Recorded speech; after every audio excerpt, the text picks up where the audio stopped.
Dr. Abiola Makinde, a member of the Federal House of Representatives, Ondo East and West, has urged women to always employ advocacy as a means to promote gender equality in Nigeria. Makinde gave the advice in Abuja in his address at the unveiling of the domestication of 2020 to 2030 New Decade of African Women's Financial and Economic Inclusion. The event was organized by African Center for Human Advancement, Social and Community Development in collaboration with African Union Economic, Social and Cultural Council to commemorate the 2020 International Women's Day with the theme Generation Equality, Beijing Plus 25. We have laws, we have several amendments. Implementation of this law, that's the key. Implementation of it. See, every woman respects his man. So there is nothing that they want to do, a woman want to do that they will not tell their husband. But the point is, would your husband allow you to do it? Let us continue to engage men. Let us continue to tell them that there is hope in the inclusion of women. Don't just say, oh, well, we're going to carry placard. You can carry 1,000 placards. Members of the House of Assembly, Senate, and all these people will not listen. But engage them in this kind of a forum. Let them see a reason why women should be part of it. We need to have more women in the system. We need to continue this advocacy, continue educating our men that women, they are not a threat to men. In a keynote address, Dr. Philip Afaha, Head, History and Diplomacy Department, University of Abuja, said advocacy should be tailored to sensitize people about gender equality. Nigeria would have a dose of presidential orders, especially those that sought to ease the rigors of doing business in Nigeria. This is where the civil society comes in. The civil society has a role to play. We can actually get these things done through cultural action and the liberation of the male agenda. Make no mistake about it. Women can never be liberated when men's minds are not liberated.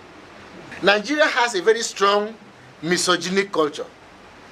As such, any attempt at women inclusion must start from our worldview. The traditional institution and the clergy have a role to play here, since most of the challenges of women are rooted in prevailing cultures. Women inclusion will not be possible if the male gender is not primed or nurtured for that change. In his remarks, Dr. Tunji Shaolu, the Nigerian representative of the AU ECOSOC, described the declaration of the 2020 to 2030 New Decade for African Women's Financial and Economic Inclusion as apt, adding that the decision underscores the integral role of women to attain human dignity and break the chains of oppression. This is a new development and another milestone for us in Africa. It is another way of addressing historical imbalances and injustice towards women by implementing the 50-50 representation in government leadership position. All member states of African Union should create an enabling environment for women and girls, including those in rural areas, by ensuring that they participate in the bottom-top approach on poverty eradication.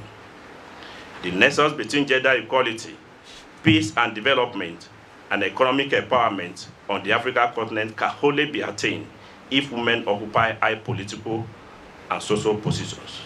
For his part, Mr. Felix Idiga, National Coordinator of Good Governance Ambassadors of Nigeria, represented by Mr. Uche Uzogu, an official of Gogan, urged women to always shun being treated as second fiddle and rather take responsibility as leaders to achieve targets. I challenge African women, particularly Nigerian women, to take up leadership position. Nobody will give you, nobody. I'm a man. I'm telling you the truth. Some will not tell you, but you cannot be given until you choose to take.